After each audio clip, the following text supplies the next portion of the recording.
खुलुमबाय बयखौबो बे समाव मोनसे गोनां खौरां लानानै फैलायबाय 14 नं चिरां दुवार बियाबाव इउपिपिएल दोलोआ जोबस्रांबाय होननानै बुंब्लाबो गोरोन्थि जानाय नङा।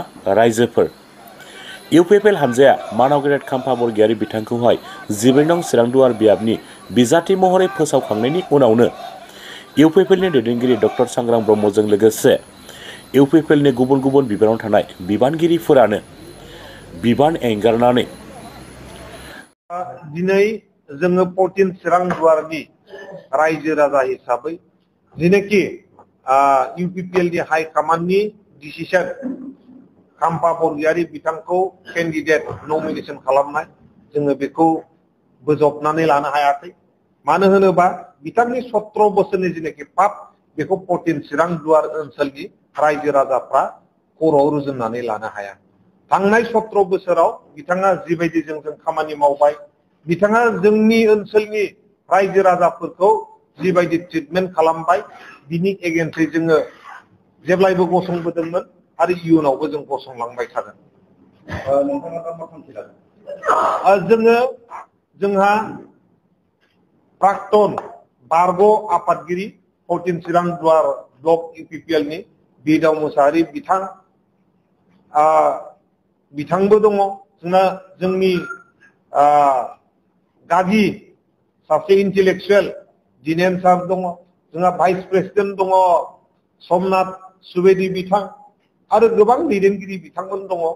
जोङो ज' लोगो नांलायलायनानै मोनसे सिद्धान्तआव फैदों कि जोङो फैबाय थानाय बिटिसि इलेक्सनाव इन्डिपेन्डेन्ट हिसाबै जोङो गसंसिगोन आरो फैबाय थानाय 2 तारिखआव 2 तारिखआव जोङो नमिनेशन होनो थाखाय साखाफारा जादों। नोंथांनि मोनसे दोलोनि मावथिफ्रा रिजाइन होदों। दिनै जोंहा इउपिपिएल 14 चिरां दुवार ब्लकनि आफादगिरिजों लोगोसे 14 चिरां दुवार ब्लक इउपिपिएल नि युथनि जेनेरेल सेक्रेटारि सानैजों लोगोसे आरो माखासे प्राइमारिनि आरो बिसिडिसिनि चेयारमेनफोरजों लोगोसे गासै 300सो इउपिपिएल नि दैदेनगिरि आरो वार्कार बिथांमोनहा रिजाइन होबाय आरो फैबाय थानाय समाव बेसेबां बुथ दङ बे बुथनि बांसिनखिनि नेता दैदेनगिरि आरो मेम्बार्सफ्रा रिजाइन होनो थांगासिनो दङ। नोंथांनि समाजआव जिहेतु खाम्फा बरगयारिया गोबाव सम सासन खालामदोंमोन, बेनिफ्राय उदां मोननो थाखाय नोंथांमोनहा खाम्फा बरगयारिखौ फेजेनदोंमोन एमसिएलए सेक्रेटारियाव, नाथाय बे बिथांखौनो इउपिपिएलआ लाबोफिनबाय जाफैफिनबाय। दा नोंथांमोनहा बे ओनसोलनि जानानै मा सिन्था खालामो? दा बेखौनो जोङो गनायनानै लानो हायाखै। जाय बिथांखौ जोङो जोंनि रायजो राजा बिथांमोनहा बिथांखौ नाङा होननानैनो थांनाय इलेक्सनावबो जेननो थादोंमोन आरो बिथाङा थांनाय इलेक्सन मोननै एमपि आरो एमसिएलए बेक टु बेक मोननै इलेक्सन जेननाय बे व्यक्तिखौ जोंनि 14 चिरां दुवाराव जाबसिन हरनायखौ जोङो गनायनानै लानो हायाखै आरो बिथाङा फैनाय लोगो लोगोनो बिथाङा ब्लक कमिटिखौ गावनि मथे बानायनानै लागोन। बिथाङा फैनाय लोगो लोगोनो प्राइमारि कमिटिखौ गावनि मथे बानायनानै लागोन, बिसिडिसिखौ गावनि मथे बानायनानै लागोन। थाङै थाङै गासिबो बिपिएफ नि मानसिफोर जाजोबगोन आरो बिपिएफ फरनखौनो नों इउपिपिएलखौ बुंनांगोन आरो जोंनि गोजाम जायनोखि मावथि बिथांमोना जेरावबो स्थान बा जायगा मोननाय नङा। बे बियाबाव गेलेफैनो होनना खाम्फा बरगयारिनि नोंथाङाबो बिदिनो चेलेन्ज खालामनाय जागोन, माबायदि देरहागोन सानदों? खोब मोजां, आं वेलकाम जनायदों। मानो होनोबा हाग्रामा महिलारि बिथां आरो ओरै फारसे डिपुटि चिफ बिथांमोननि नारा नाथा जुजिनायाव जोङो इन्डिपेन्डेन्ट हिसाबै 16,000नि बारा भट मोननानै जोङो उथ्रिसार जानो हागोन आरो गभर्नमेन्टआ जायनो दागोन जों बिथांमोननो आखाइ हरनानै लोगोसे थाफाहैगोन। रनजित बसुमतारिया नोंथांनि बिएफनिफ्राय मानो खारनो गोनां जादों? माखासे पाप मावबाय। पापआ जाहैबाय रायजो राजाफोरखौ नायनायनि अनगा गावनि फिसाजोखौ नायग्रोबाय, गावनि पिएनि बिसिखौ नायग्रोबाय, गावनि पिएखौ नायग्रोबाय, गावनि न'खरनि सोद्रोमाखौ नायग्रोबाय। बेनो जाहैबाय मोनसे पापखौनो होननांगोन बेखौ। मानो होनोबा रायजो राजाखौ नायाबालानो गावनि न'खरनि आरो गावनि आंगो फांगु थाफाग्राफोरखौसो बिथाङा गुरुत्वसिन होदों। इउपिपिएल दोलोनिफ्राय गिबि खेब बेखौनो हाइकमान्ड नङि मानसि मोननै बियाबाव बिजाथि होनाय जादों। बेखौनो जोङो सोंथि खालामदों। दा जों नुबोबाय थानाय बा पार्टिनि चिफ बा हाइकमान्डआसो मोननै कनस्टिटिउन्सियाव गेलेयो। नाथाय देग्लायनियाव मा जाहोनखौ लानानै सासे व्यक्तिखौनो मोननै जायगायाव होदों जों बुजिनो हायाखै। जानो हागौ बिथाङा रन्जित बसुमतारिया हाइकमान्डनिबो गोजौआव नङाबा सिङाव माबा मोनसे थाखोमानाय बुजाबुजि दङ, जोङो बेखौनो साननानै लानांगोन। दा जेनाखि सानै व्यक्तिखौ होनाय बियो खोब गनायजाथावै आरो बावखुंग्रिफोर बायदि जायगायाव निसिमाफोर जायगायाव थोजासे दैदेनगिरि दङमोन, सासेखौनो मोननै जायगायाव होनांगौ होननानै जों सानामोन।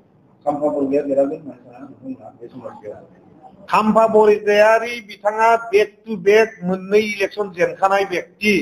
बे जेननाय व्यक्तिखौ बरायखानाय व्यक्तिखौ जोंनि रायजो राजाया बोरै बोखांबावगोन?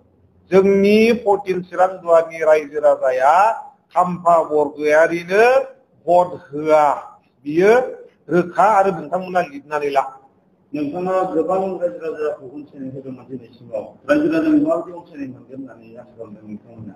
जेरै जोङो रायजो राजा बिथांमोननि खैफोद आफोदाव थांदोंमोन बा थांगासिनो दङ, मेगन नुयैफोरखौ जों मेगन नुहोदों। दैज्लां बोथोराव माइ गायनो हायैयाव जोङो माइ गायनो थाखाय हेफाजाब हैदों, बान्दो खोनानै होदों, जोङो लामा बानायनानै होदों। जेरै जों बिथांमोनखौ अनदों, रायजो राजा बिथांमोनहाबो जोंखौ अनसायगोन।